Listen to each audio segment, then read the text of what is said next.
আসসালামু আলাইকুম। আমার হাতে দেখতে পাচ্ছেন একটা স্যামসাং ব্র্যান্ডের ফোন। এটার এলসিডি প্রবলেম। তো এখন এলসিডি লাগানোর আগে ভালো করে চেক করে নিচ্ছি, যাতে পরবর্তীতে আবার কোনো সমস্যা না থাকে।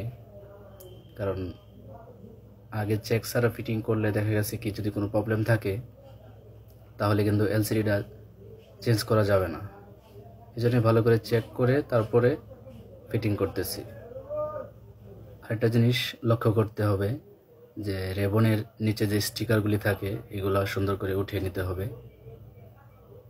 উঠিয়ে নেওয়ার পর ভালোভাবে আঠা দিয়ে, আঠাগুলো লাগানোর কিছু নিয়ম আছে। উপরে ক্যামেরা, তারপরে সেন্সরে যাতে আঠা না লাগে।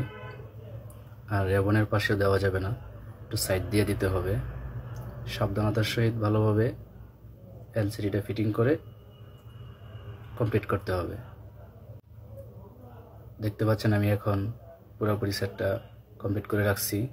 টাচ পুরোপুরি ভালোভাবে কাজ করতেছে, আলহামদুলিল্লাহ।